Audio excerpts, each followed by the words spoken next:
How y'all doing? My name's Ruben, and I'm with 5 Minute Warning. I appreciate the fact that you've downloaded our episode today.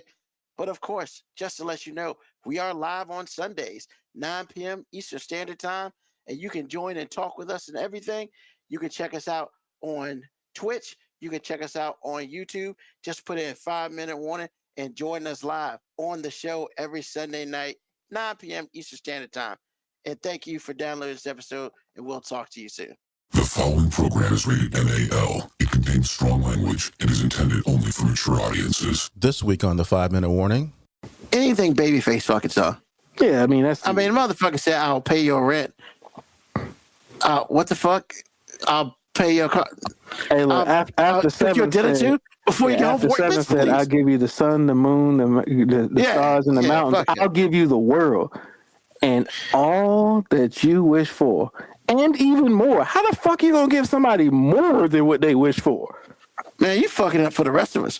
Hey, bro, like this nigga was out here just being fraudulent on lyrics, man. Like, just...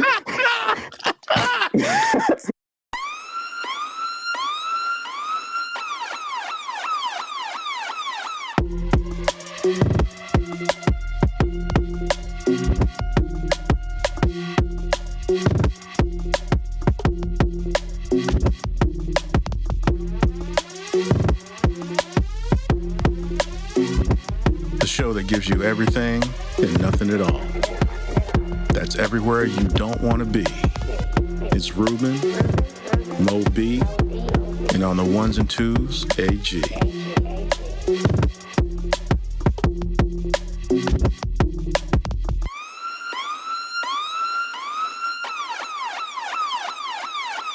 The 5-Minute Warning. Welcome to another episode of 5 Minute Warning. It's your man, Ruben, in the house tonight. Of course, as you can tell right now, I am by myself. Thank you, Mogo Cowboy. I got my audio back. Life is beautiful. Got some new equipment, so I'm still working through all that. Hopefully, everybody has enjoyed their week. Today, we're going to do a little something different. We're going to play some games and stuff like that. We're going to talk a little bit about what's kind of going on in the world, or the craziness that we ensue. And of course, once again, I got a new segment tonight. You know, we're going to have a Hall of Fame induction. What that induction and what it's for, I will talk about later. But yes, we will have a Hall of Fame induction, a 5-Minute Warning Hall of Fame induction. I'm excited to talk about it, and I'm pretty sure everybody's going to be excited to listen to it. So as you can tell, I am by myself right now. Hopefully my boy Mo B will be here shortly. But right now, it is me, and all of me. And hey, if it's nobody else, you know, we're going to do it like we do it. So, first of all, let's get into a couple things. Now, I'd like to say this because I've really been wanting to say this all week. Hey, guess what? The last time I checked, we're not in the business of taking over countries. Now, we've taken over Venezuela, or rather, we have said that we've taken over Venezuela. We captured two people, you know, the president and his wife, for, you know, committing acts of terrorism, whatever the hell excuse that we went to his house, broke down his door, and took him and his wife, whatever. Luckily, Venezuela is not super big, so they ain't about to go, you know, come in and try to do something to us, at least not at this moment.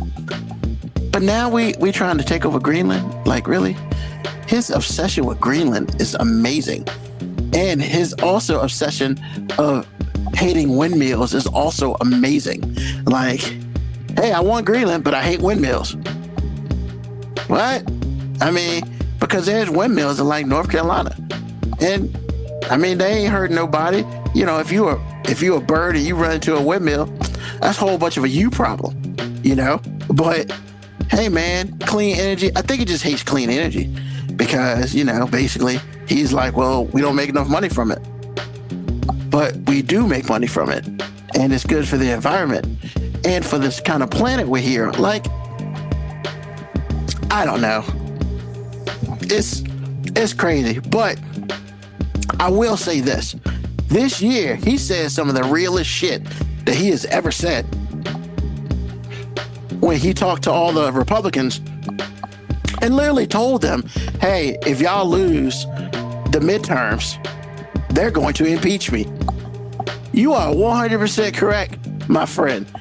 They are going to impeach you if the Democrats get power. You can go ahead and take that shit to the bank because you've done a whole lot of dumb shit. And now they're going to have to spend the next at least 2 years reversing all that dumb shit that you did. But it looks like there are cracks forming now, how in which, the Supreme Court's not exactly backing them 100% anymore. Congress is starting to do some things such as, I think we're going to go ahead and put those Obamacare discounts and stuff back in there, things of that such. Because the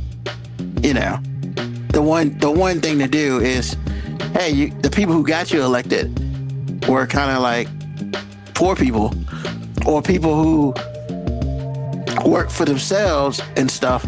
Yet, you're gonna take away their insurance or make it more expensive for them. So I don't know if that's a good idea or not. What's going on, Moby? What's up, man? Nothing much, man. Just, a little rant, man. Just had a little rant real quick. Just talking about how, Trump said the truest shit he ever said this year earlier. He told the Republicans if they lose the midterms in November, he's gonna get impeached. And I was like, yep. If the Democrats somehow get back power of Congress, he will get impeached. And he won't be able to do shit. So, life and times of... Hasn't he been impeached before? Yeah. So why does it fucking matter? Well, I think the biggest thing is checks and balances that don't really exist now because Congress is Republican. They're not out here, hey, man, why are you doing that? Why are you doing that? You got to tell somebody. Blah, blah, blah, blah, blah, blah. Well, if the Democrats get to power before he does anything, theoretically, he's supposed to go through Congress first. So, they already talked about limiting the amount of military stuff he can do. So, basically, he will be a legitimate lame duck president for the last 2 years if the Democrats win the midterms in November. And it's like, well, but yeah, just talking about the stuff throughout the week and how we take over countries now and we're trying to buy countries and shit and, all the things we're not necessarily supposed to be, but it seems like we are. So, yeah, we're just in business, man. We're in business apparently for all of it. I kind of have a theory about what's going on. Like, I already told you, you don't seem to be confident in it, but like, he ain't leaving the White House. You got to start a war, create a national emergency so you don't have to have an election. But what he's trying to do, though, in my opinion, we know it's about oil with Venezuela. Exactly. And, look, this isn't me being insulting to people who choose to vote and have their own political beliefs. But, like, the truth of the matter is, if we sell this oil and gas prices drop down below $2 like he actually said they were when they actually weren't, but if it actually happens and he can get some of that money and we can issue out a couple stipend checks, yeah, I'm going to say it, you dumbass niggas are still going to vote for him. Of course they will. Y'all still going to be like, hey, the Republican Party did that shit for us. Yeah. And when I say dumbass niggas, I don't mean black people. I mean you dumbass niggas. Like, Chris Rock said it best. Yeah, he only needed 8% of the black vote to get elected. So, like, the Republican on the midterms, like, all they need is enough niggas not to show up or enough dumbass niggas to be like, hey, but my money better now because I got this STEMI check and gas prices is low. Like, God, the STEMI check. I just feel like, man, this country's getting what it deserves. Like, we deserve this shit. All the ICE shit that's going on, we deserve this shit. Except for that one woman, she didn't deserve to die. No. I don't mean any of the ramifications from it, but I mean what happened. It's not like this isn't what he ran on. Yeah. You know what I'm saying? So like when people are like up in arms, it's like, yo, this is what he ran on. He told y'all he was gonna do this. And this is what, you know, a large group of the MAGA base wants. Like, they're just like, I mean, yo, and the way a lot of the MAGA base looks at this woman that got killed, Renee, they look at her as like, you know, casualty of war. Yeah. You know what I'm saying? We'd have rather it been a brown person that got killed, but I mean, you know, shit happens. But you know, she's a white woman, she's gay. All right, that's good. Yeah, you know what I'm saying? As long as she can be in one of the categories that they vehemently hate. Yeah, and it's just it's And crazy. man, they are like, every story that comes up about it, it's like she was with her wife. She was with her wife. She was with her wife. I'm like, yo, like, they don't talk about men this much when they marry, but they're trying to make sure you know, hey, you know she gay, right? You know? Yeah. Because that's the reason why he shot her. Because, you know, she gay. I mean, real talk. Like, I've never been a policeman. She's been radicalized. That's what some people are saying. She was radicalized, and I don't know. I don't know anything about the facts. I'll be honest. I just tuned it out. Like, the shit happened, and I'm just like, all right, it's not gonna be the first person that gets killed by these people. No. I mean, it wasn't the first person, and it won't be the last. Like, No. And now they're getting more brazen, and they're gonna keep getting more and more brazen about it. I mean, it's wild, man. All of it's wild, you know. And you know, my thing is, he shot 3 times because the first one clearly wasn't enough.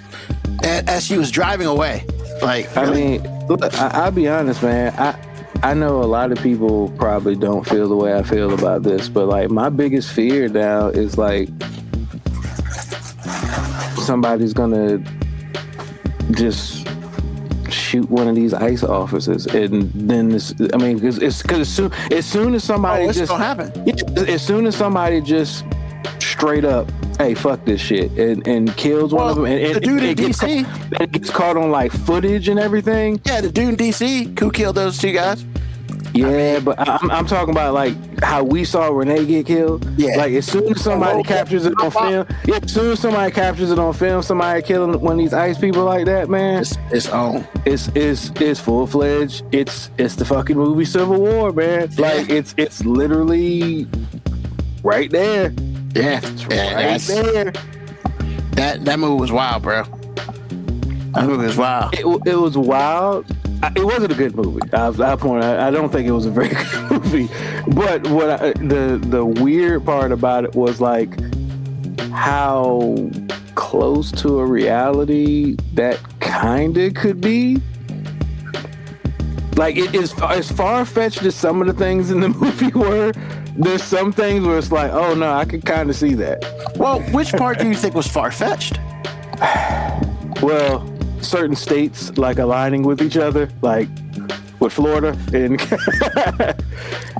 I think the state alignment was interesting. Yeah, that's what I'm saying. The state alignment, I'm just like, I don't know about that. Like, but I mean, at the end of it, when they got to Washington, I mean, that's how I would expect that to look like.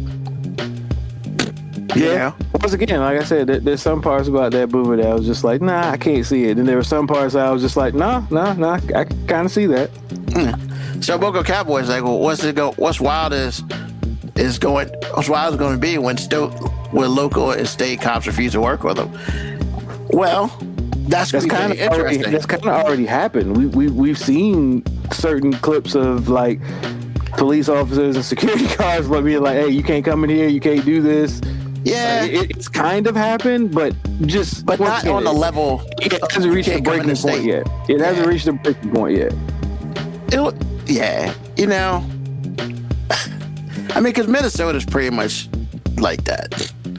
You know, Portland, Oregon is pretty much like that, and it's just, yeah, man, it's all of it's crazy, you know, and Hey, man. I kind of don't like the way you just phrase that. Like all of it's crazy, because honestly, none of it's crazy. It's all very predictable. Well, no, I think when somebody describes something that's crazy, it means like, oh man, I never would see that coming. It's like, nah, everything that's happened in 2025 and what started in 2026 has been amazingly predictable. Well, no, I'm not saying that. I'm saying it's crazy because, like, I mean, I know that's not how you were using it, but I'm just saying, like, at the end of the day, like, I think we kind of need to realize that none of it's been crazy. It's all been pretty on script. Well,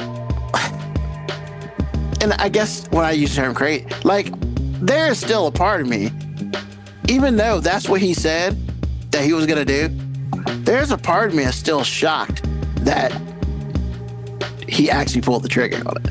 Like, once again, I'm not saying I didn't think he wouldn't. I'm just kind of like, I think part of me was like, really? You think you do that? Like, the majority of me is like, yeah, I'm not about to do that. But then I guess the part of me that's like the true realist is like, damn, he really did that shit. Like, he really did that shit. Like, that kind of feels delusional. Like, you were like, hey, I know this is what I saw, but I still didn't believe it was true. I mean, just because, like, politicians aren't exactly the best truth tellers ever. And for the most part, man, you can say what you want. And for the most part, is not the way he's kind of done a lot of stuff he said he was going to do. And I think a lot of it was a lot of Americans just were shocked that he pulled the trigger on it. Because you hear a whole bunch of shit happening. We've been hearing shit for decades from leaders, well, I'm going to do this, I'm going to do this, and then nothing really gets done. And that's why a lot of people don't necessarily trust politics or like politics. Now, this motherfucker actually got up here and he did it. So it's like, because, you know, it's like when you hear a fart joke, like, you're a grown ass adult, but even internally, you might laugh at that shit a little bit if you don't do it externally. That's kind of like this shit. Yeah, man, we know this motherfucker is whatever.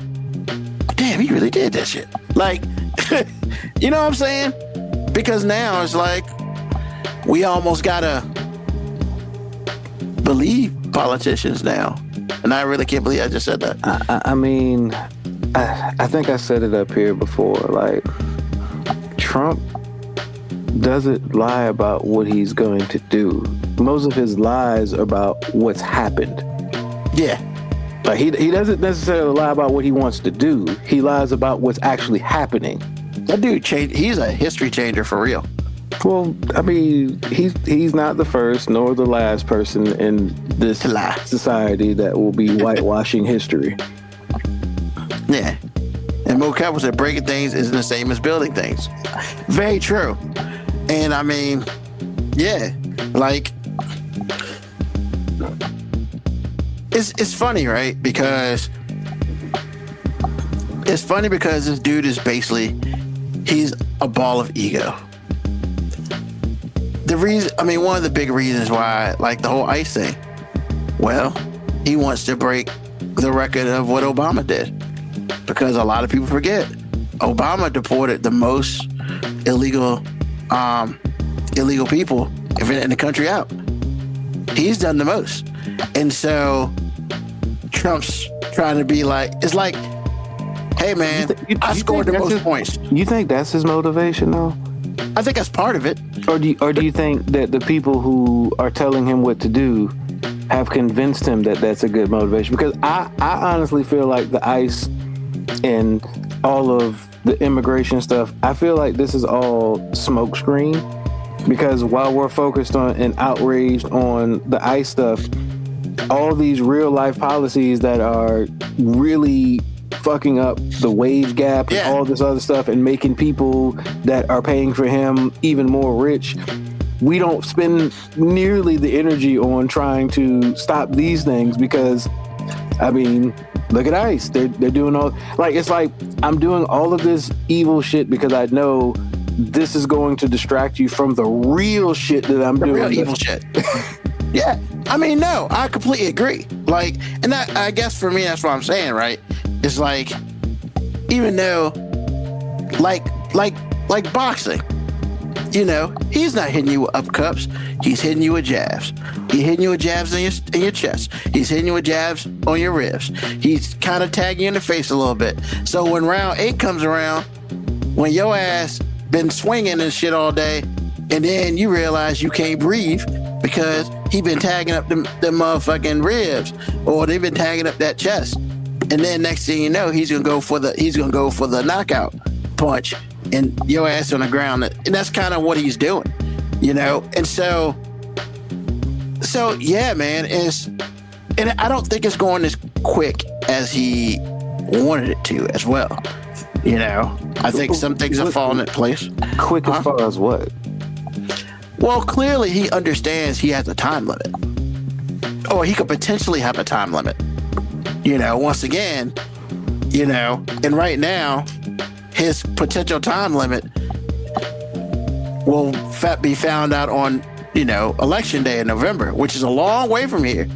But I mean, do you still really have this actual hope that if the Democrats have this big blue wave, that something's going to happen with him? I think that what's happening is, it's not really just that. I think what's happening is he's starting to lose some power in his base, who keeps him afloat. And I'm not saying it's like, it's not even a big wave right now. It's just ripples. And I think that I kind of hope that what happens is the ripples will get slowly bigger throughout the year, and then it's just going to crash on election day.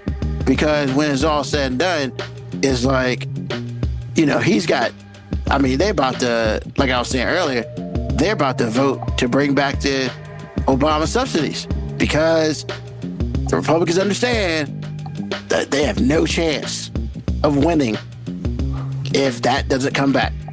None. Because all the other, you know, you can lower the price of gas all you want, but insurance high as a motherfucker for those who don't have it. So yeah, you might save that 50 cents on gas, but you turn around and pay another $20 in insurance. So it's not balancing out. But yeah, back to your earlier question, yes. I think for him, I think part of it is an ego thing. I mean, he's been... Well, you said the majority. I can see part of it, and I can see part of it because that...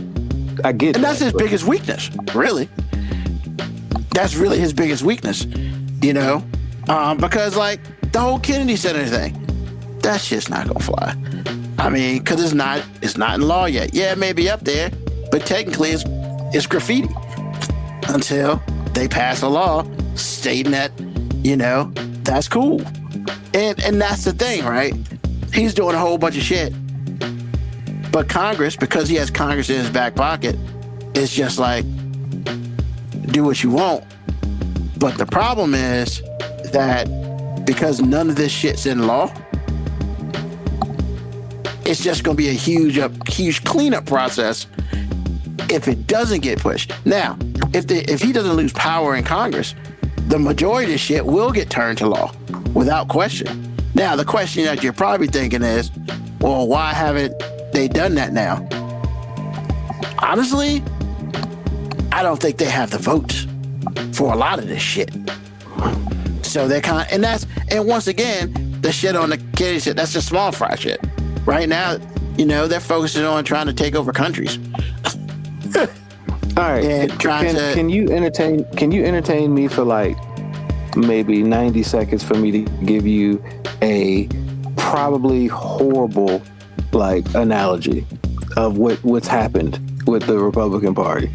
Sure. All right. And it's okay if you want to poke holes in it, and understand that I also am not caught up on the show that I'm going to compare this to. So, you know, if you know about what happened later on in the show, you be like, hey, forgive me, I didn't see it anymore. Okay. So the Republican Party built up Donald Trump almost the same way as Homelander.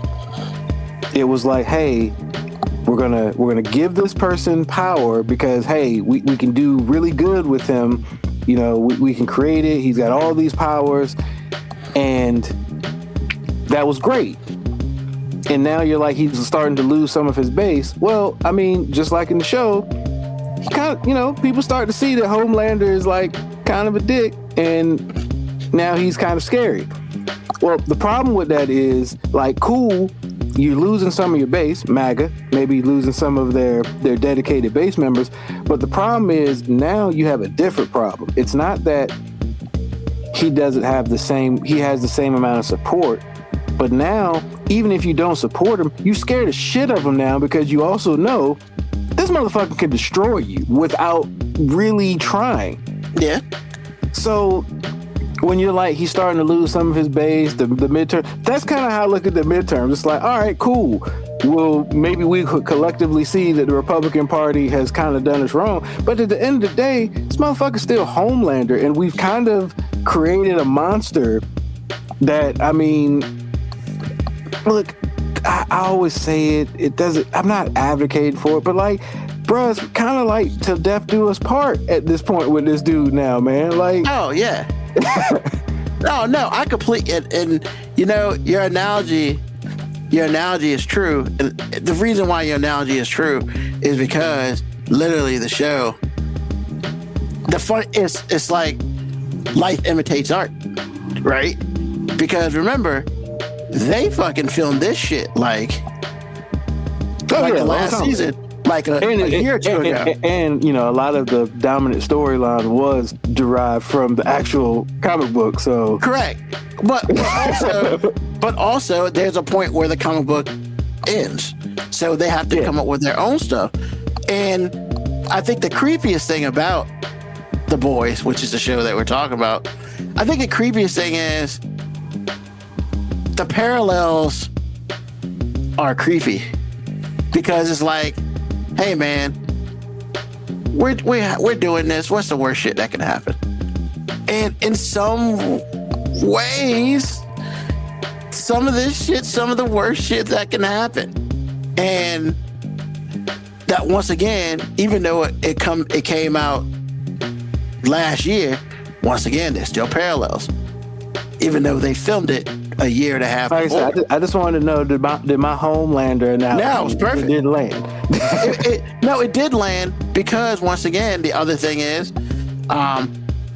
Homelander is also being controlled by Sister Sledge or whatever, Sister Sage. So like, you know, yeah, man, it's and that's why that show is fucking brilliant. Because like, except for the Flying Goats episode, which had nothing to do with nothing. Hey, you an episode? Look, I stopped watching seasons ago. Like, no, it was like last season. Once again, I stopped watching. You need to catch back up because the new season's coming out this year. The last season's coming out this year. But yeah, man, you gotta have a throwaway episode here and there. But no, I mean, no, I think it's very good. And that's the scary part about it.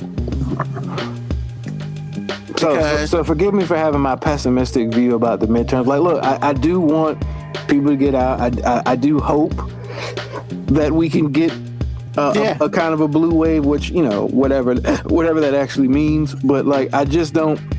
I hope that on November 10th, say whatever, and let's say there's this big after the fact shift. Yeah, let's say there's this big shift in the House and in Congress. Like, I hope we don't go, oh, cool, we did it, we defeated him, because it's like, nah, we're not even close.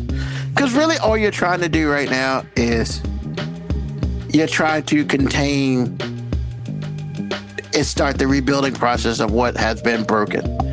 Because that's really what you're trying to do. Because honestly, that is the only reason for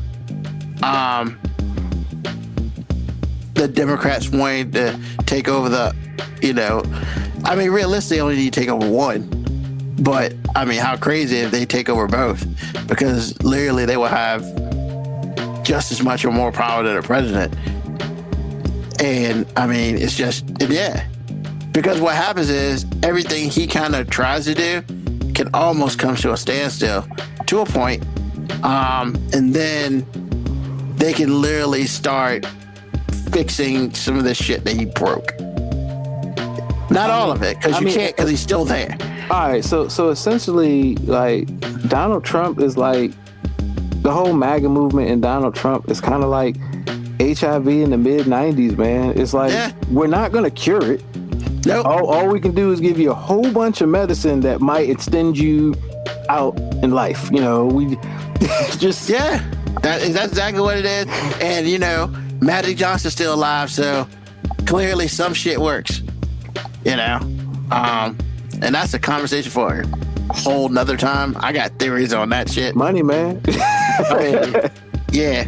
So money, and the nigga's name is Magic. I mean, you know what I'm saying? We literally call the dude Magic. Like at some point in time, maybe the shit just became real. Alakazam. I mean, yeah. I will say, we'll talk about, I'll mention this very briefly, then we'll move on. Yo, man. That shit fucked up his game royally. Because, I mean, you know, because basically, he got it. Somehow Cookie didn't get it. And it's just like, I mean, that almost guaranteed your ass was stepping out. Like, and it's just like, well, shit, you know, for the rest of your life, you gotta have sex with your wife with a condom. Like, wow, no more raw dogging up in that shit. Like, that's over. I mean, so you mean to tell me that you gotta have sex with your wife with a condom and you make more money than humanly possible after the fact is a punishment? Hey, man, I know a lot of people that would sign up for that, dog. Just saying, a lot of people would sign up for that. I mean, hey, man, the one thing you do know, man, is a dude is probably constantly packing. And that's just, you know, some people might not like that statement, but I mean, if there was ever a commercial for any type of condom and he's not on it, y'all fucking up. Hey, I had to get this lifestyles because the one time I didn't use that shit, now I gotta use that shit forever, baby. Don't be me. Don't be me. Once again, I don't know if that's a good commercial either, but like, I mean, it had to be good. It just has to be effective. I mean, just say no to that motherfucker. Like, that's... So, enough of that talk right now. Let's get into what we really came here to do today. So, in honor of all those versus things that they had, that I think they kind of stopped doing because, you know, people leave the house and shit now. Hey, can I give an unpopular opinion? I hated those things. Okay, pause. That's not the correct thing. I shouldn't say hate, because hate is a really strong word. Yes. I never got hype about those. It was just like, what are we doing? Like, I got Spotify myself, bro. I can listen. I can listen to these tracks by two different artists myself. I've never watched like who won the verses. Like, how the fuck do you win? These songs have already been made. Like, you know what I'm saying? Like these songs have already been made. Unless they was up here doing new material on these verses, like, what are we doing? I mean, I've never seen one. I've done nothing but heard about it. And, you know, some were good from what I hear and some were awful. I'll tell you what most of them did for me, because I wasn't really tuning into them, but my wife tuned into a lot of them, so I, you know, defect. Not shocked. But like a lot of them were just like reminders, like, oh shit, you really did have a lot of tracks, because inevitably, no matter how much you feel like you remember how many tracks somebody had, there's always, oh shit, man, I ain't heard that in so long. There were tracks people be playing, I'd be like, damn, I forgot that was even you. Like, I forgot that was even you. And I don't mean that in a negative way. It's just like, that's hilarious. Like, okay, you did that shit. I'll tell you what, like when Monica and Brandy did theirs, I'm actually a fan of like Brandy tracks. Like I have been. I think she's got some really dope material. Monica is what surprised me, because I was like, man, Monica ain't really got that many songs. And then I see this, I'm like, damn, she really did have a lot of songs that were considered hits. I mean, even if I didn't necessarily like them, I'd be like, yeah, that shit was big. Damn, she did that shit was big. Yeah. So in the spirit of this, we're just going to do this in conversation mode. And basically just we'll put two people together and who was better. Now, if you're out there listening live, feel free to write in the chat, who you think was better, that sort of thing. If you listen on the pod, I mean, thank you. So let's start with the first one. I think the first one is interesting because one clearly has a better, longer discography than the other, but I really think when they first came out, they were going head to head anyway. And so let's start with the first one. Foxy Brown versus Lil' Kim. What say you, Moby? No, all right. So I'm not a huge fan of either. Okay. Lil' Kim never did anything for me, and I'm not talking about the visual or anything. I'm just saying, like, musically, I just never was really all that big in their stuff.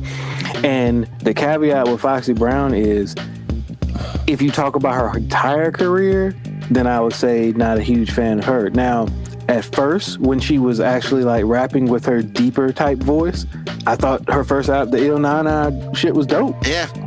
I thought it was dope. And then when I felt like she got pressured or felt the need to kind of shift and soften her voice and everything, it was like, you lost me. You just kind of lost me. But personal opinion, I'm always going to lean Foxy Brown. Always. I think now, discography wise and everything, it's not really. It's not fair, because Foxy Brown also had like something health wise where I can't remember what happened to her, but there's reasons too. So it's like, But yeah, like if you're like, who do you want to listen to right now? Give me the early Foxy Brown, period. Yeah. So this is hard for me because you are correct, Moby. I'm not gonna say I didn't like either one because that's not true. I would say they were in the same category for me. I thought Foxy Brown chose her spots well. Like the songs that she did. Now, we can all sit here and agree that The Fern was a flop. So we're not going to include none of that shit. But, like the Touch Me, Tease Me with Case, Case and Mary J, that track was dope. Like, she was on really good tracks and she didn't fuck it up. Hell, the track with Jay-Z, I'll Be Good. That was a dope track, man. Yeah, she didn't fuck it up. Like, and so for me, that's a big deal. Like, because if you coming in fucking shit up, like, what we doing? Like, so now Lil' Kim came at you kind of from a different route, with the whole talking all sultry and sexy and stuff. My opinion, part of me don't think she wrote her own shit.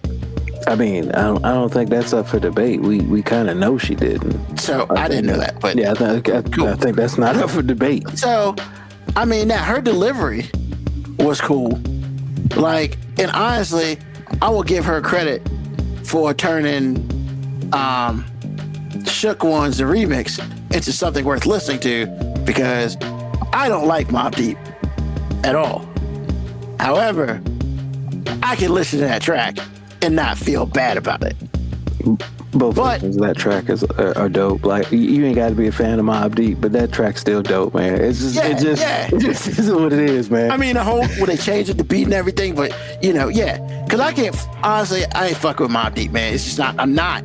There are two tracks that I actually feel like I can listen to, and they're both commercial tracks, which already lets you know where I'm at.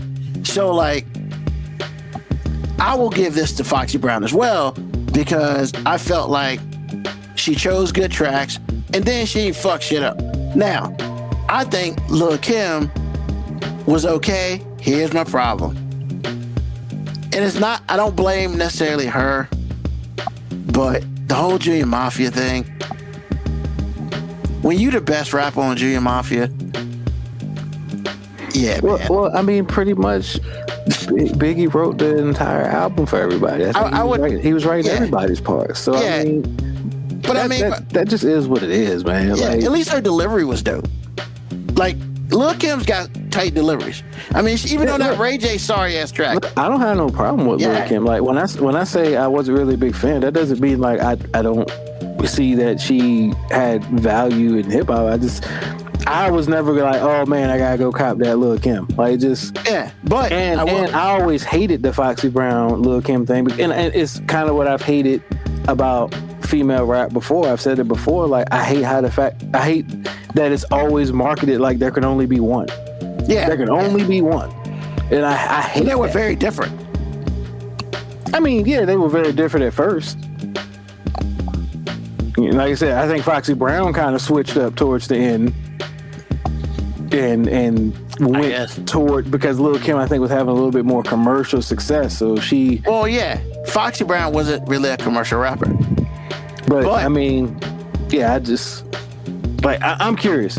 Who's your favorite female rapper? Like, let's do a female rapper Mount Trashmore. And I say Trashmore because I gotta keep all the trash out of our list. Let's keep all we can't say no Sexy Red. We can't say none of the trash rappers. We gotta do an actual Mount Rushmore. First of all, motherfucker, if I ever said Sexy Red, I know you might say Diamond because like you have a little crush on Diamond. You got a little crush on Diamond. Bitch. Your disrespect to me is becoming really annoying. How dare you think I would do that? Just because she's kind of hot, that don't mean I'm gonna sit there and put her on the Mount Trap. So let's just give me a top 5. All right, top 5, no particular order. MC Light, without question. Rod Digger, probably one of the best kept secrets ever. That Dirty Harry album is my God. Straight fire. It's straight fire. Look, I'm gonna say this out loud, man. It's the best non-Busta Rhymes flip mode thing to ever happen.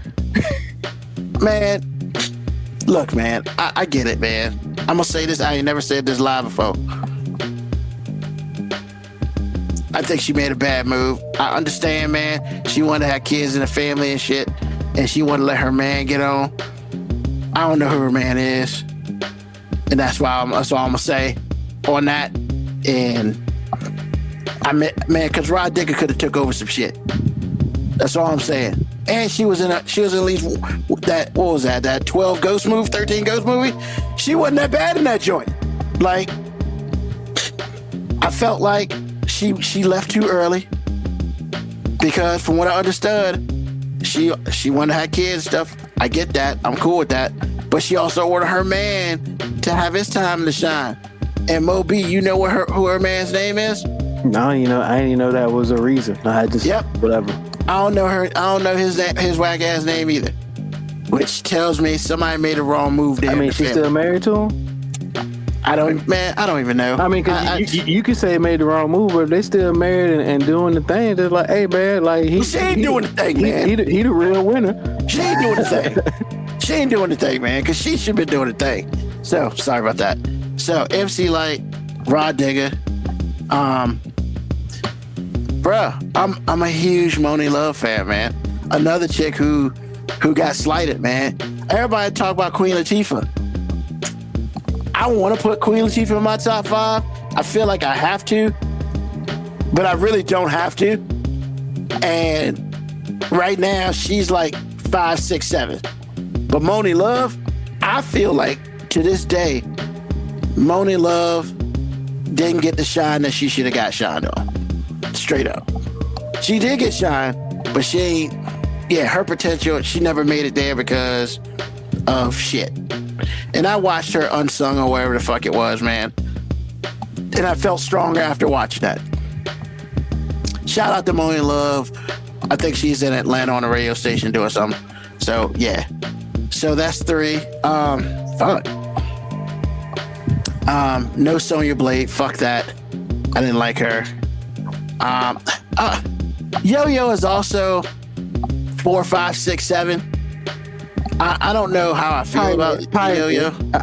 I feel like she's in the pioneer category, but just because you're in the pioneer category don't mean you don't deserve. Yeah. I know I'm not trying to really, I don't feel Queen Latifah is in there, but I feel like she's forced to be in there. I could understand if you feel like she needs to be in there, and I can also understand if you can be like, hey, she's in the top 5, but I'm not a huge fan, because I'm okay with that. I mean, the UNITY shit was funny. I mean, I'm not. What she say? The funniest line in there. What she said, bitch? Like, who you talking to? Or whatever she said. Who you calling a hoe? Yeah, who you calling a bitch? Like, that's the funniest line in the whole track. I feel like I'm missing somebody like blatant.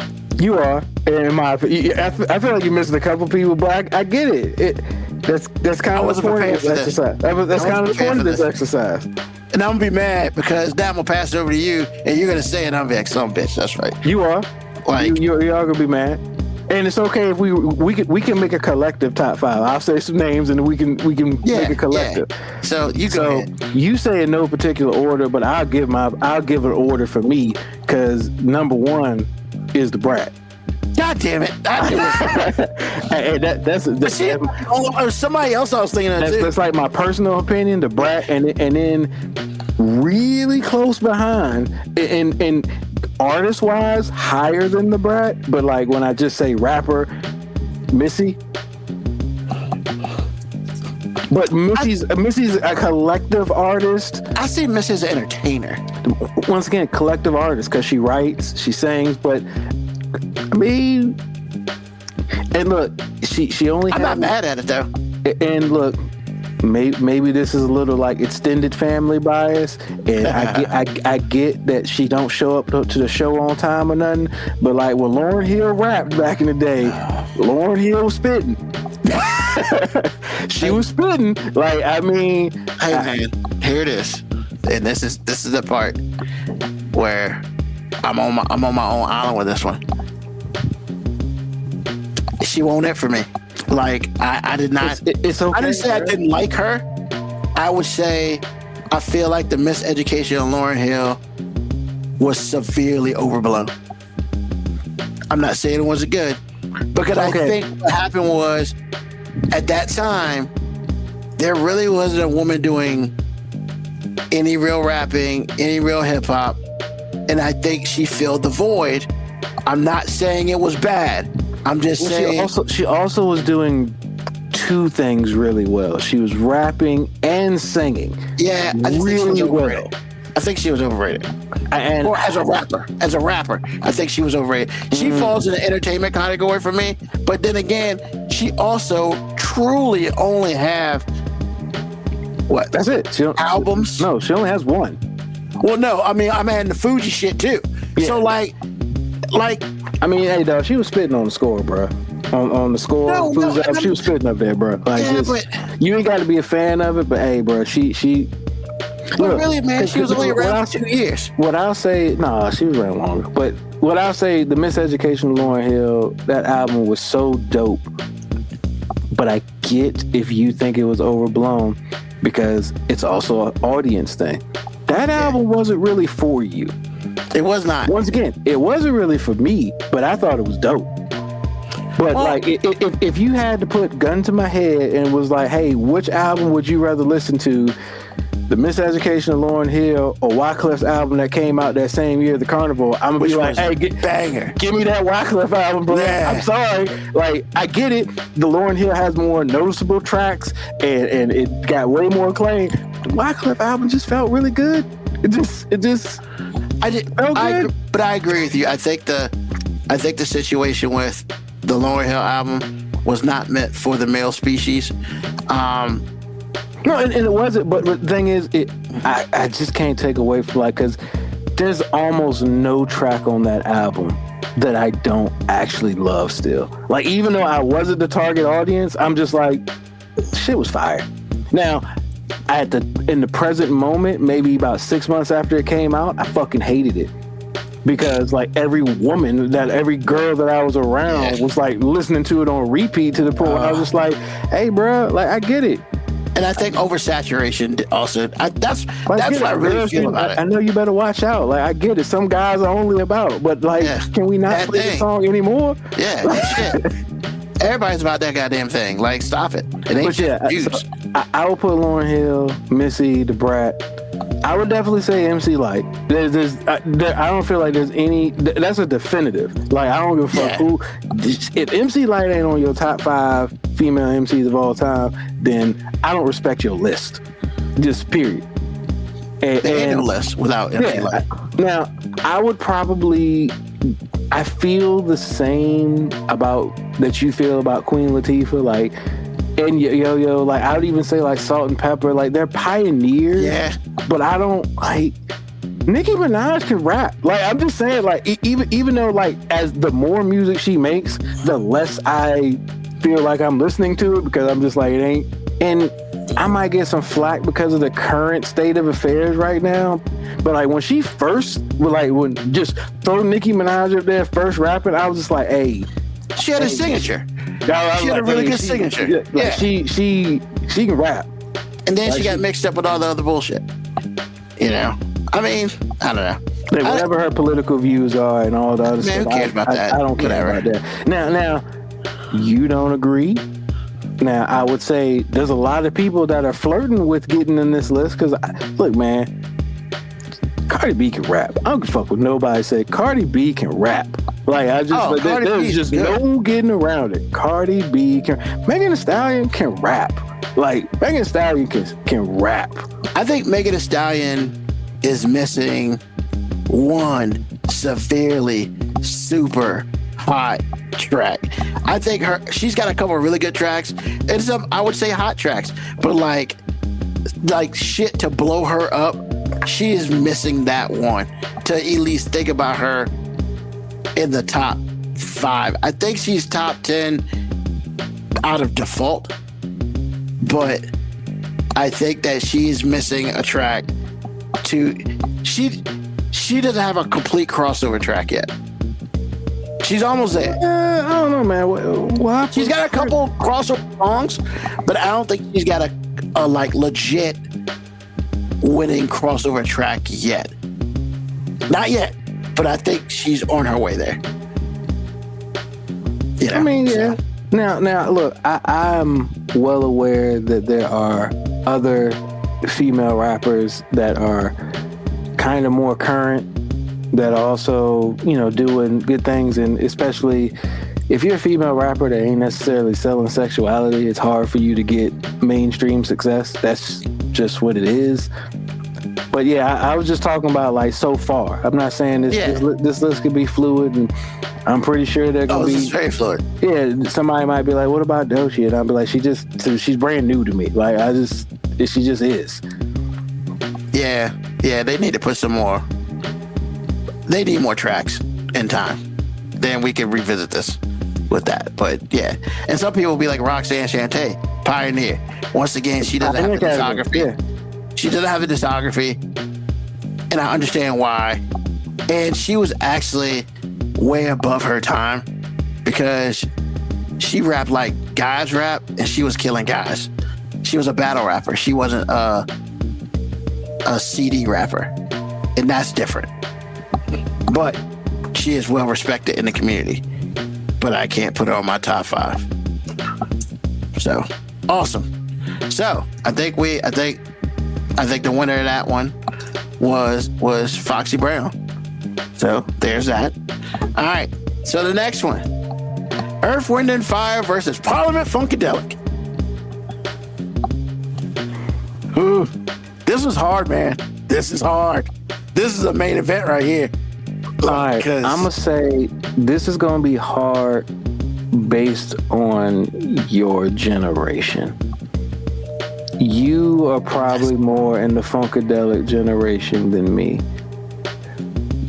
Where I respect it. I'm now 7. So once again, you still are more in it than me. And what I mean about that is if you were old enough where when it was hot, you remember. When it was hot, I wasn't here. So like a lot of it is like history for me. And when I go back and listen to some of the Funkadelic music historically, it doesn't do it for me because I wasn't there. You know what I'm saying? Like it's kind of different when you're there. But Earth, Wind, and Fire has a lot of tracks that are just forever. You know what I'm saying? Like they're just forever. So for me, that's not as hard as that's an easy one for me. Because it's like it's Earth, Wind, and Fire, and I don't even have to bat an eye. Also, like it was my mom's favorite group. So growing up in my grandma's house, those are the only records that I heard for a while. Yeah. So it's like it's not hard for me at all. But I completely understand. I completely understand if somebody's like, "Ooh, that's a difficult one for me." It just ain't for me. So here's the thing, and my age does have something to do with it. I'll say that. But I would say I would agree it's Earth, Wind, and Fire, and the reason why I would say that is because this is how I feel. And this is going to sound really bad, but this is how I feel. I thought it was dope that in the 90s, hip-hop reached out to George Clinton for some music and stuff like that. Kind of brought Parliament Funkadelic back on the map. However, I feel like they did not do it as well as they should have.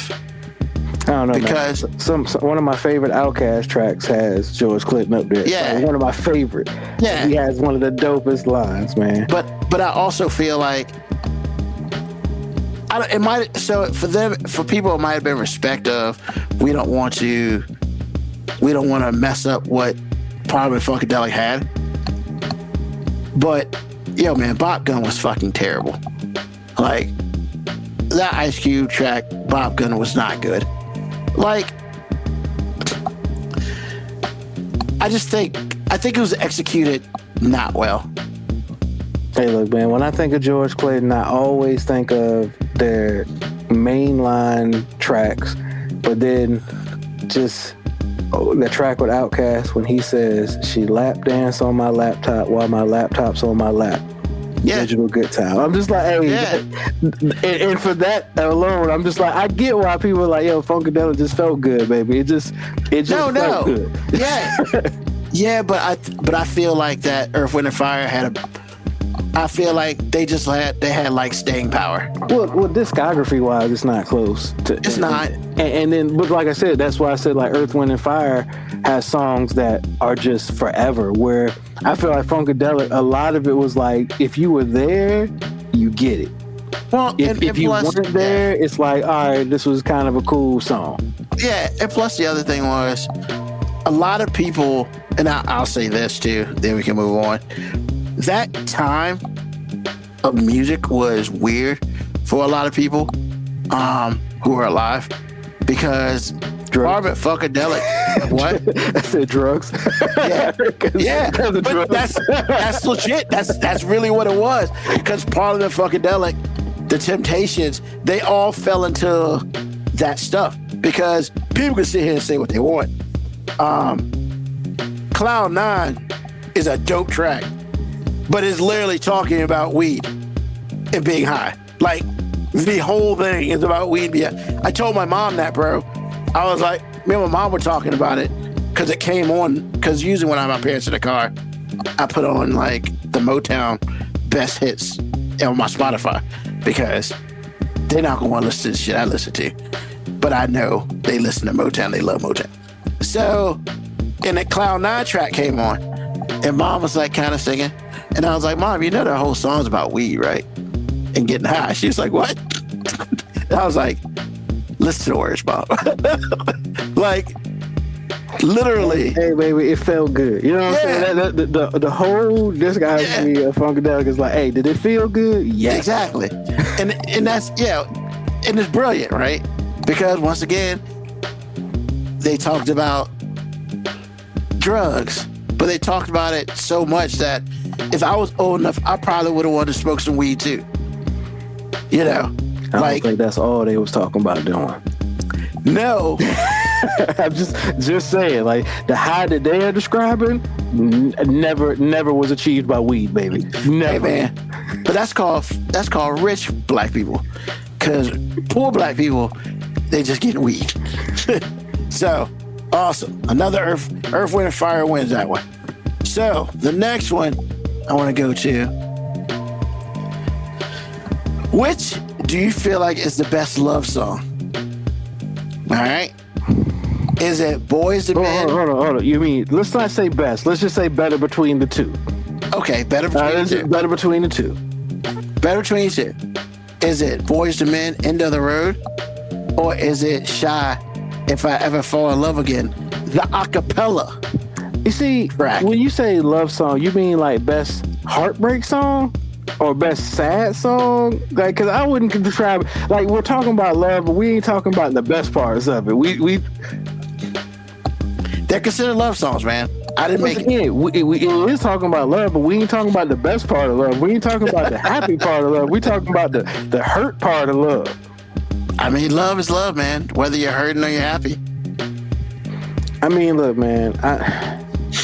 This is another one where I'm just like, if you was there, you might feel different. Because what I'm saying is like, all right, let's say I play both songs for my daughters. That would be my game. I play both songs for my daughters. Yeah. They've probably heard both of them. Well, I know they're old, so they've definitely heard both of them. But the song that they've heard the most in other places and stuff too, it's probably End of the Road. Yeah. And like just sonically listening to it, they'll be like, hey, the End of the Road is actually just a really well put together song musically when you talk about instrumentation, everything. Correct. But I would look at my kids and be like, bitch, I was there. That shot, If I Ever Fall in Love acapella version hits different. Hard. It just hits different if he was there. I mean, so it's almost like the same argument I use for why Earth, Wind, and Fire, but I understand if you say Funkadelic. I'm going to say Shy because I was there, but I completely understand if somebody was like, nah, man, End of the Road is like better song. But I'm like, look, I was there, bro. I sang it in a talent show. You know what I'm saying? Like, I was there. People hitting the high notes that had no business hitting the high notes. Like, I was there. Especially the part where he says, my friend. That's what I'm saying. Look, that was my part. You know what I'm saying? Hey, bro, I hit that shit, bro. Look, this is pre-puberty. You know what I'm saying? Like, my nuts ain't fully dropped yet. I still got this. I don't have a really deep voice now, but like, look, I can't hit that note. But like before, when I was a natural soprano, oh yeah, that shit was easy work. Easy work. But yeah, like, man. Yeah, I was there. You know what I'm saying? So like, I'm gonna say I was there. So yeah, I know. And see, that's why I did make the distinction, because the If I Ever Fall in Love with instruments in the background, it's good, but it's not that good in comparison. Because with acapella stuff, but I feel like it's more fair to compare them, because at least now you have the music and everything involved with it. But like, yeah, it just that If I Ever Fall in Love, man, it just hit different, man. Like them DC dudes did it, man. Like, shout out to Howard. You know what I'm saying? Them guys did it. I mean, and like, honestly, if you, like you said, you sung in a talent show. If you were dudes who could sing and you couldn't sing that you couldn't sing. That was the go-to. You can't sing if you can't sing that. So like back in the mid to early 90s, there was like a couple go-to songs in the talent show. Like if you was a female, you was trying to sing some Whitney Houston song that you ain't had no business trying to sing. And if you was a dude that was in a group, you was singing Shy. Like that's what happened. I was there. So like the correct answer is Shy. But I understand if you weren't there, you might get this one wrong. So I was there for both of them. And it's funny, right? When you first hit End of the Road and you listen to everything, more or less, honestly, I think you listen to the song, but then you see the video, there's some live shit going on in that video. Because that video is not about ending. That video is about starting something new. And the song is about, yeah, we about to break up on this motherfucker. You know what I'm saying? So like, I mean, I'm going with Shy too. It's also associated with like funerals and shit too. Like, which I never understood, man. I like, get it. I don't want that at my fucking funeral. Look, man, the lyrics, I get. Man, fuck that. I ain't never heard that shit at a funeral. And I better never hear that shit at a funeral. I might walk the fuck out because that's a goddamn love song, man. It's not a whole, hey, man, you going to heaven type. Nah, bro. I might come back and be like, did you play this shit for me? Play something else. But, cool. All right. Like I said, man, the correct answer is Shy. But like, I get it. Yeah, definitely. If you weren't there, you might not understand. And if you're under the age of 30, listen to these tracks for real. Like, you'll understand. Well, even if you listen to, see, here's the thing. I'm push back on that because I feel like if you're under the age of 30 and you listen to both of the tracks, you might feel like, nah, Boyz II Men, End of the Road, better track. And I'm just gonna tell you, like, I was there. It was the more commercial track, but like if you was like an R&B music lover, like it was like, nah, when this song came, matter of fact, it's the Black Man Challenge. Go to any 35 and up dudes and play that song in a barbershop and watch how all the dudes in there just be like, yeah, and watch that. Like they might not be singing it, but they like, yeah, this is that track. You know what I'm saying? Like, and they gonna look at each other and be like, hey, remember it's the Seal. It's when Kiss by a Rose on the Grave plays in the car when you were dudes. Like you look at each other and you go, I mean, we can change it if you want to. You know what I'm saying? You can change it if you want to. And then others be like, no, I'm cool. If you want to listen to it, you listen to it. Dude in the backside, no, I mean, if y'all want to listen to it, I mean, it's all right, track. And then like you get to the end of it, all the niggas are saying it. You're not wrong. Like you are not wrong. A more universally sung song by black dudes that can't sing. Here's a better one. Shy If I Ever Fall in Love or Drew Hill Beauty. Because both of them songs come on and niggas that can't sing feel like they can sing. I mean, yeah. And they think they good too, and they fucking horrible. Hey, look, man. Like, I'm gonna let you know right now. Drew Hill Beauty comes on right now. I might start singing. And I'm not gonna be anywhere close to where I'm supposed to be singing that song. But in my head, I'm like, fuck you. I feel this. I was here. You know what I'm saying? Fuck you, I feel this.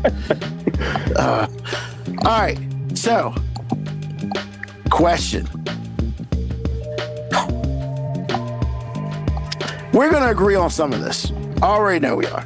It's just what it is. I think we're gonna disagree on the song. But I think similar names will pop up to who we feel deserves to be in this category. And so it is basically, what is like the song that you think has the most begging on it? Now, I'll start because I had to start the rest of it. I don't really be thinking about begging like that. Like, so there are a lot of people who I thought about, you know. But when I say the song that I have, you're going to be like, you know, I can see that. And I don't think there are any wrong answers here. So, I'll give you first my top three of... You got a top three of begging songs? Of people begging. So, like, first of all, anything that Keith Sweat does, that nigga begging. He just beg. That's all he does. He don't do nothing. But none of his songs are there are begging levels, but not to the level of what I'm talking about. Now, Jodeci, them some begging motherfuckers too. Oh my God. Jesus. They beg and beg. I mean, first of all, can I ask a question about Jodeci? The fuck does Mr. Dalvin do? Nothing? Hey, bro, don't disrespect him. He in the group, bro. Bro, he in the group. You know what I'm saying? He in the group. Because they needed 4. Hey, and it was like, you in the group? All right. Now, this is hard because, like, bro, he almost won, and then I remember another song. Motherfucking Tyrese and Sweet Lady. Oh my God. Hey, bro. That dude begged. Here's the thing, bro. I was there. I was there, bro. That song did things to people, bro. That song could get you back in, bro. KB Yako said Dalvin was there for his abs. Sure. The motherfucker didn't do nothing. Hey, bro, your hating ass needs to be quiet. That nigga was in the group, bro. He got a check. But hopefully he got a check. You know what I'm saying? I know his finances like that. Hopefully he got a check. So, yeah, man. Sweet Lady, would you be mine? What the fuck, man? Like, this, every line he's begging about something.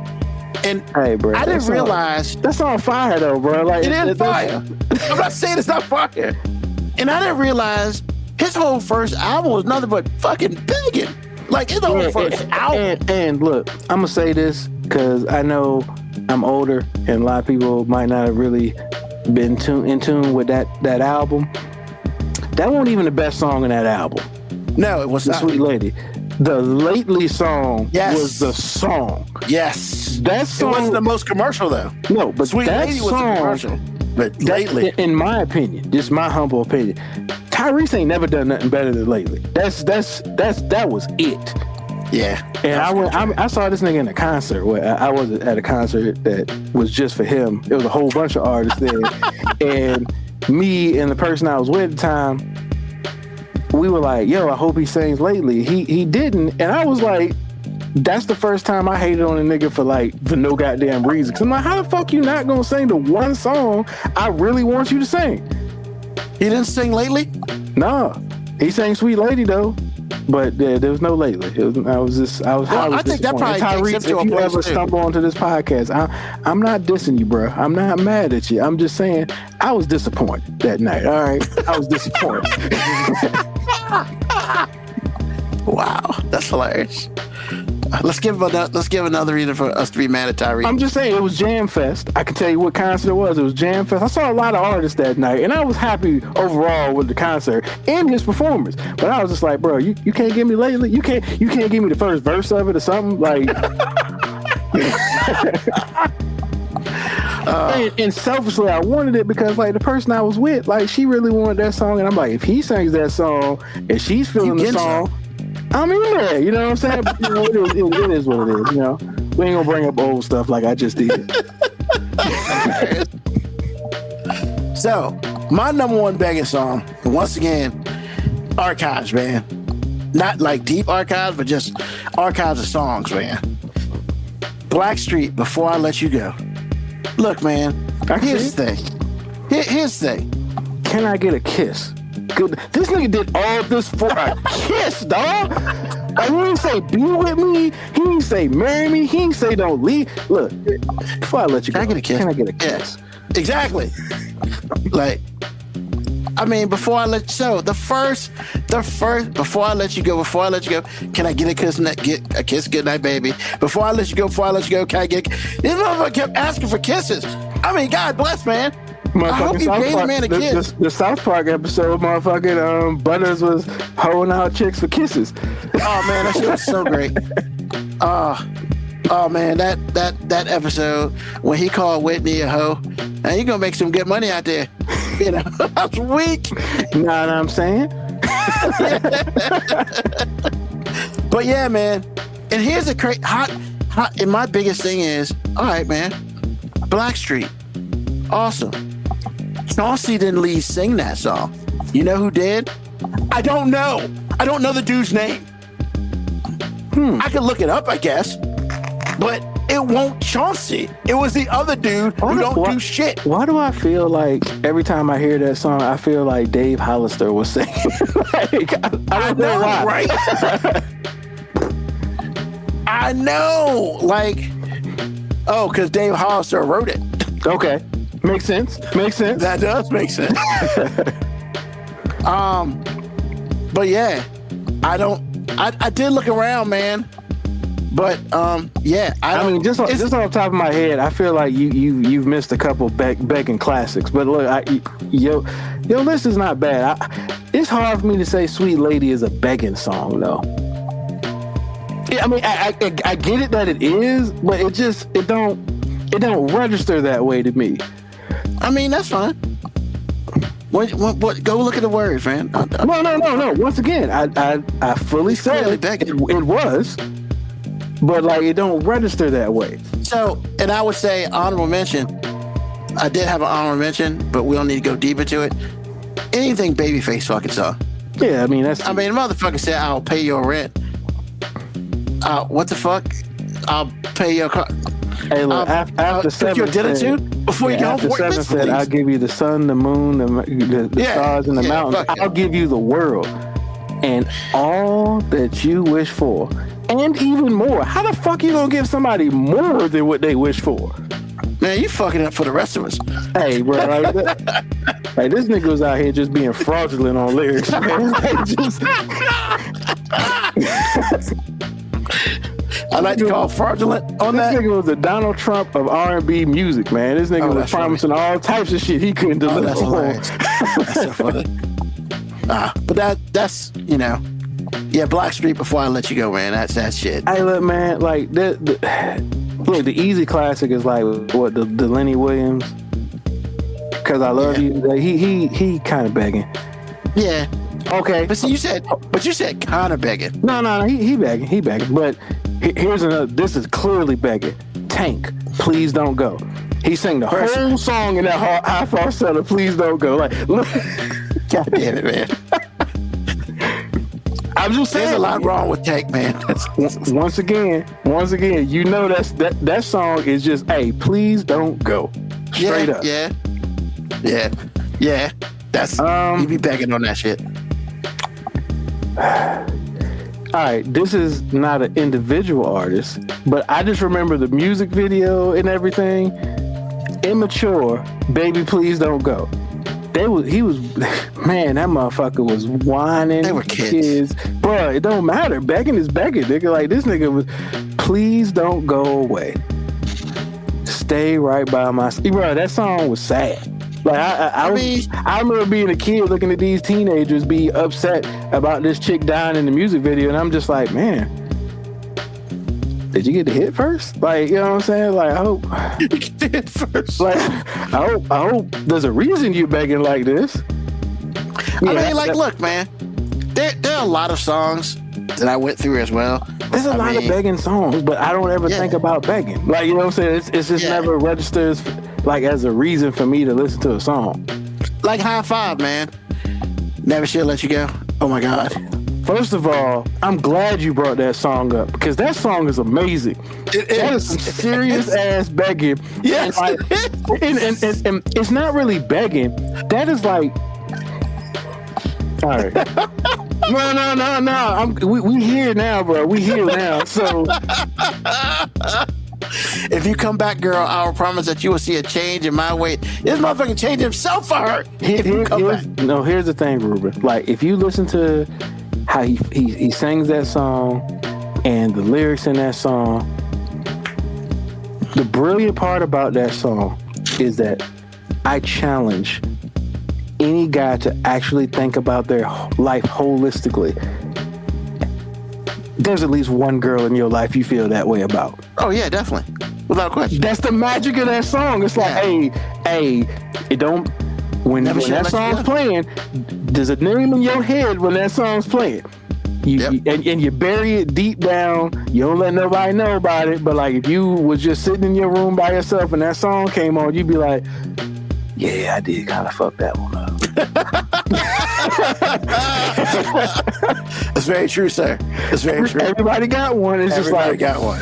Yeah. You live and you learn, baby. You know what I'm saying? Like, yeah.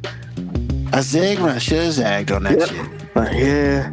And look, and it's for your own reason. It might be because, hey, she was a good chick. It might be because, hey, you found out you really loved her. It might be because, like, hey, that ugly duckling syndrome thing happened where you saw a couple years later, you was like, damn, I passed that up? Shit. So whatever your reason is your reason, but that's the magic of that song. It came on and it was just like, yeah, I know somebody that fits. Yeah. I wouldn't call that one a begging song either. That's a self-reflection song. You know what I'm saying? That's a damn, I want shit song. You know what I'm saying? Like, that's damn, true. Yo, that's exactly, that song is literally the equivalent. Like, I want shit. You make one mistake in your life, it's the one that you always got to pay for. Yeah, but the way he was talking in that song, it didn't sound like he made one mistake. It sounded like he made a collection of mistakes towards the same individual. Yeah. Yeah, and then, you know, we've been there. Yeah, everybody has. Because if you haven't, it's like, what? Cool. All right. What's on your mind, T? What's on your mind, Moby? Hey, look, man, I don't ever want to do a list about begging songs again, bruh. So we need to not do this, because I'm surprised you did this. Is as much as you like to be optimistic and positive, I guess you can mask the whole begging thing with, like, it's funny that motherfuckers be begging. Damn, why's it gotta be all that? I mean, look, man. Hey, look, man, we have all made a Keith Sweat joke about this whining ass nigga. Like, don't do that. Because he does so much. Hell, when I got out of a relationship, we did a whole exercise about songs about this person, and we were just singing. We were just finding all the whole depressed "Can You Get Back In" song. So it was like 6 Babyface tracks.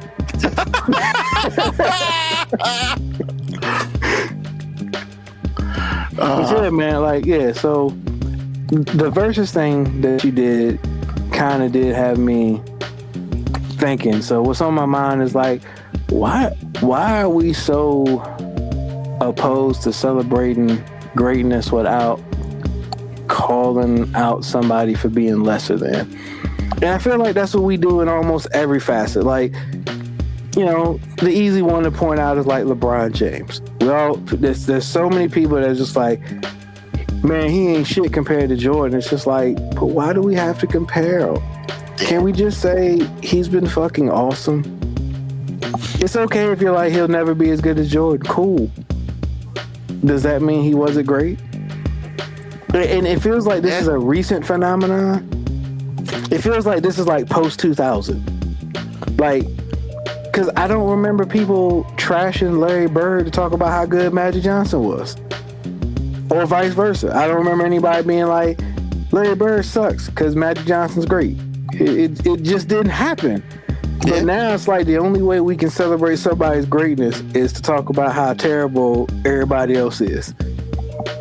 And, you know, I hope this bitch ass generation that is pushing this narrative, I hope they eat a bag of dicks, man. You know what I'm saying? Like, I hope eventually we can just be like, hey, that dude's great. Period.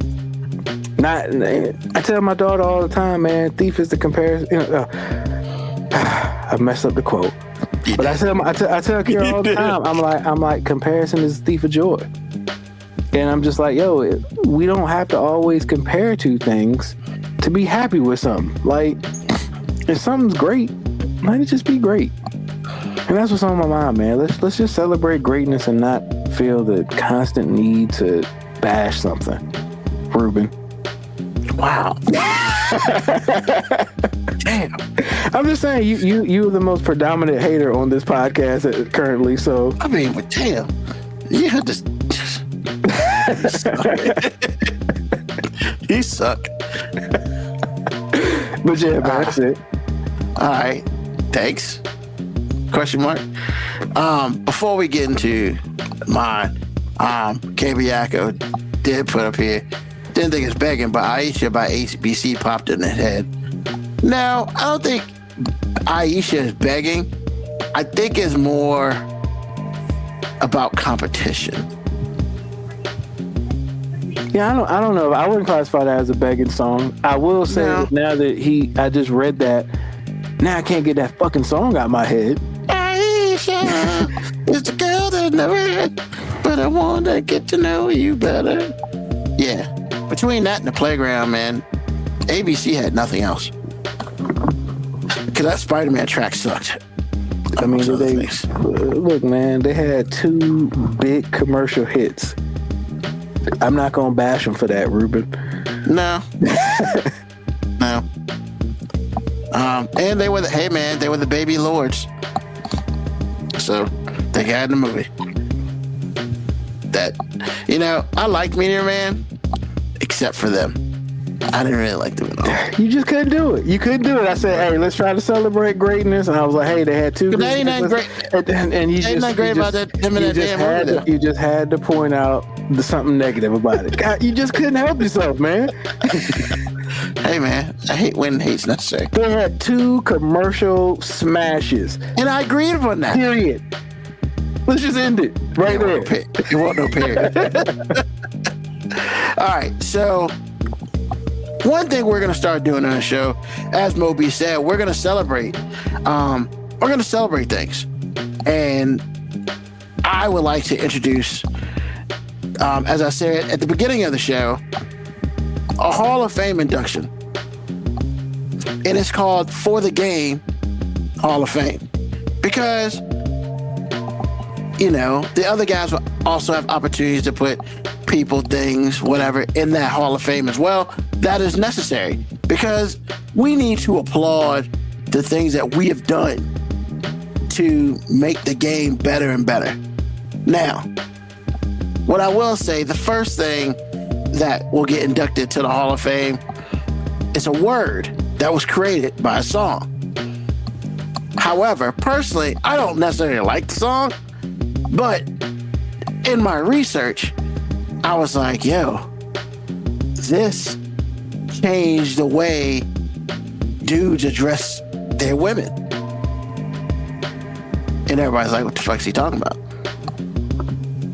So, first of all, for the first Hall of Fame induction for the game, we're gonna induct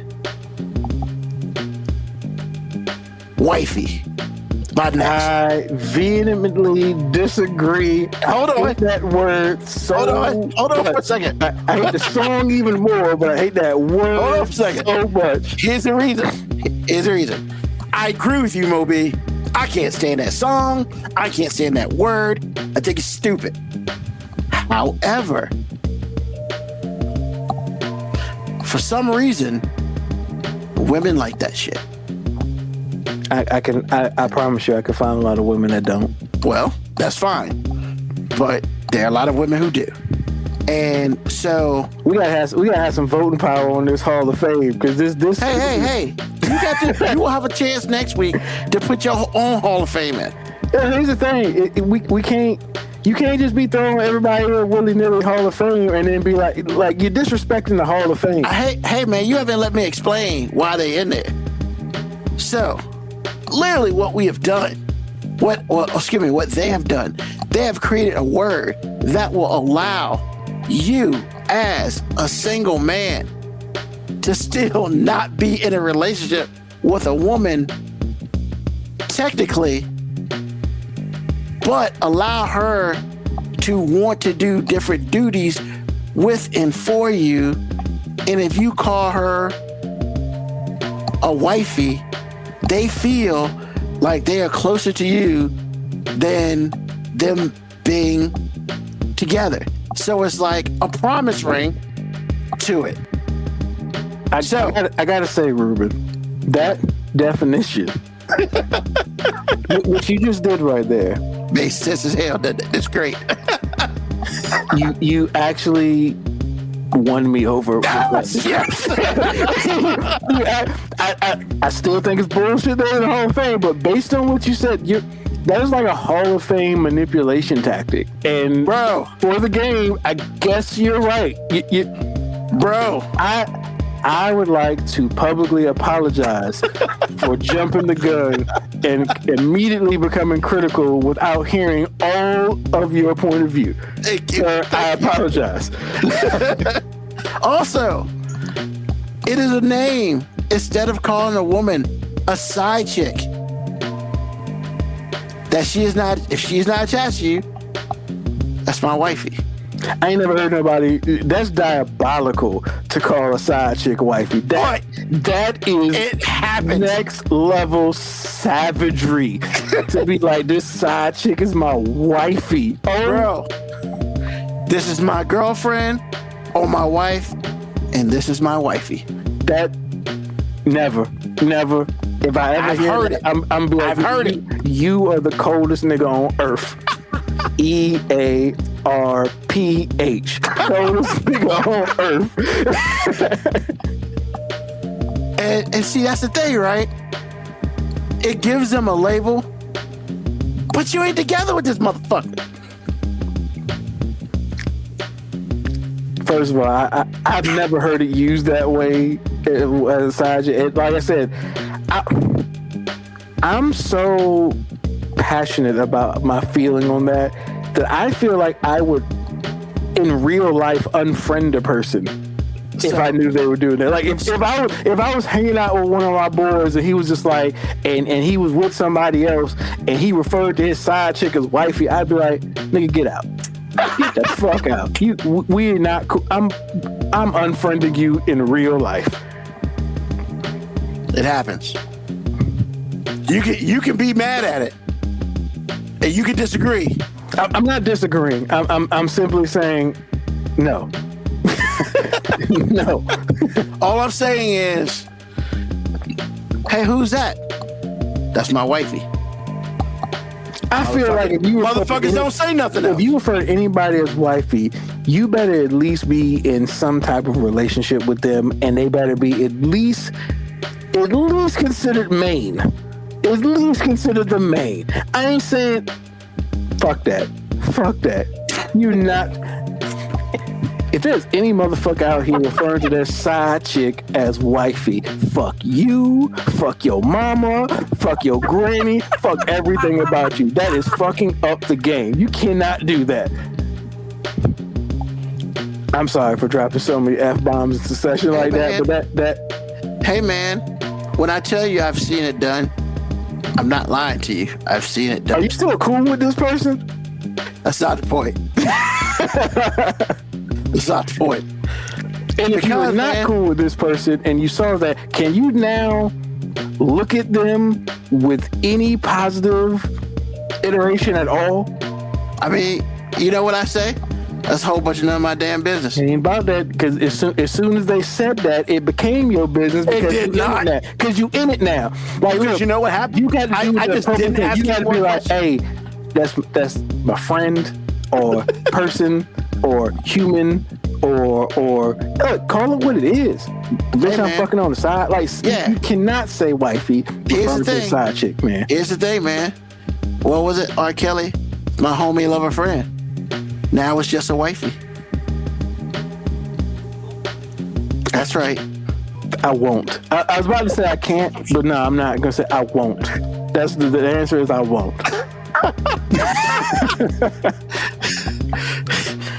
I'll take my bows. So you, sir. Well, no, not just you. The devil, Trump, and you, sir, are a liar. Hey man, I just report it, man. I don't do it. I'm telling you. Because here's the thing. You really only call two people your wifey. Your actual wife. And furthermore, any wife that you call wifey should automatically be pissed. Because to me, that's lessening them. Because a wifey is someone who acts the role, not is the role. That's disrespectful. Yeah, I feel like wifey is of lesser value than old lady. I'd rather hear something be like an old lady. Like, hey, look, man. Like, here's the thing. I once again, man, I bring it back to the point. If they are not with that girl may think they're together. Somebody is out of the loop. Because if he says that's his wifey, but you know he dating somebody else or he married somebody else, I mean, it's not a... But see, because here's the other thing, right? We, men and women have work wives and work husbands sometimes. Sometimes. Different. It is a very different thing. However, so is this. A wifey is really nothing but a side chick. Not at all. A wifey is not a side chick. Are you gonna call your girlfriend your wifey? No, you gonna call her your girlfriend. Different. Nope. Because I've numerous times heard people refer to their significant other as wifey. Their girlfriend. I'll tell you why they do that. I never heard nobody refer tell you why to they their do that. side chick as wifey. If they got a wife, what are they gonna call her? What do you mean? Exactly. They're not gonna call her. Hey man, I'm telling you what it is. That's what the game is, man. I ain't say it was great. I never said the game was right. I'm just saying it's what it is. Look, man, we don't have to have a whole show topic on this because I don't think you are correct in this assertion that you are making about the phrase or the term wifey.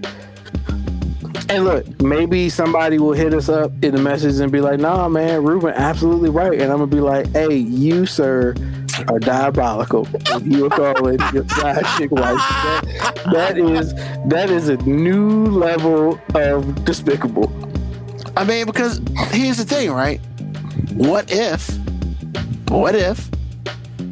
your side chick, because your wife, of course, most side chicks don't like real wives. They don't like that. They don't want that because they want to be the wife.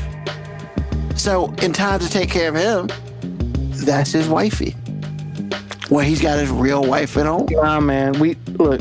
Agree to Bro, disagree. you can say what you want, man. I said, look, agree to disagree. And I'm not saying you have not heard it because I'm not gonna tell your truth. You know what I'm saying? I can't tell you the truth, but I'm just saying that I never in my life, and I don't want to. You know what I'm saying? I'm literally the person that is going. It could be an absolute fact, Ruben, and I'm going to tell you right now. I want to stay happy in my delusion of that never happening. So, like, yes, if you're married and you call somebody else your wifey, and it's not your wife, you're a piece of shit. Exactly. I'm not saying you good. I'm just saying it's what it is. Piece of shit. Because clearly y'all fucking like that you fucking her. Which could be even worse. She does all the shit for you and you're not giving up none. That's a win-win situation. I see that I have changed your tone. No. You look like mentally you kind of going through it right now. No. I'm just like, yo, man. All right, you got it, bro. Like, I don't even want to think about this being real in the world. You know what I'm saying? Like, I'm good. Because think about it this way, man. I'm a nice guy. You're a nice guy. There are way more diabolical motherfuckers out there than us. Absolutely, and I'm well aware of that. But like I said, I know serial killers exist too, Ruben. I don't want to meet them. You know what I'm saying? Like, that's what I'm saying. That's all I'm saying. I know there are people up here there are people who kill people and then eat their body parts. I don't want to meet those people, Ruben. That's what I'm saying. That's all I'm saying. You know what's gonna happen now, right? You're gonna hear somebody say that term to somebody, and you're gonna instantly turn and look at her left hand and see if there is a ring on it. No, see, I'll hear the term wifey and I'll think, oh, that's your significant other. Point blank, end of story. I will not think, oh, that must be his. No, I will never think that. I will never think that. feel good that I've opened up your world to some shit that you might not have. But you haven't. You've actually just opened up my world to something that I don't want to know. Like, yeah, I'm cool. I'm cool on being ignorant to this. So if people out there like, no, that's what we doing. That's what all the YNs out here doing, calling side pieces wifeys. I'm be like, hey. And that's the thing about it, man. It's not even the YNs, it's the ONs. Hey, whatever, man. Whatever them ends are, I don't want to know. F them ends. You know what I'm saying? You should ask your wife about that. The alphabet is going to be F them ends, okay? That's what we said. We are officially at the F them end stage of my... FDN? Oh, shit. That's hilarious. So, yes. Congratulations to the song and the term wifey. You are in the For the Game Hall of Fame for 5 Minute Warning. And come back next week where Mo B will induct something else into the For the Game. It won't be wifey. Hall of Fame. It won't be anything even related to that. Not at all. You gotta induct something into the game next week. That's all I'm saying. That's fine. I mean, you ain't gotta be wifey. It's already in there. So, and with that being said, thank y'all for listening to a new episode of 5 Minute Warning. Because here, we talk about everything and some of the stuff that you really don't want to know. Hopefully you've learned something today. And if you didn't learn something, that's cool too. But I hope you really enjoyed yourself. We're here every Sunday night, 9 p.m. until we feel like we don't want to talk anymore. We'd like to thank our sponsor, JTM Creations. They do shirts, hats, the whole nine. They're awesome. Check them out on the Facebook page, JTD Creations LLC. And we're going to do this again next Sunday. Please join us. Tell a friend, tell an enemy, just tell somebody about us. Thank you to Mo B. Hopefully AG will be back from Parts Unknown next week. And of course, thank you to those who listen to us right now live or on the podcast itself. So as always, peace, love, hair grease, soul, and deuces.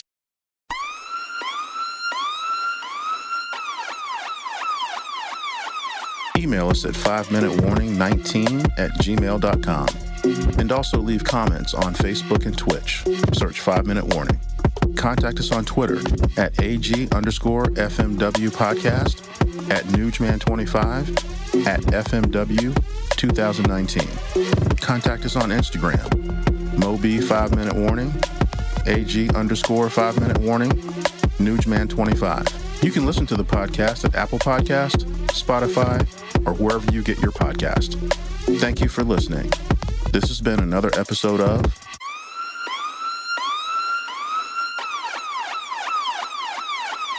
The 5 Minute Warning. My sweet banana, I love you. And you say that, but what about your wife? My wife? My wife doesn't love you. He's on.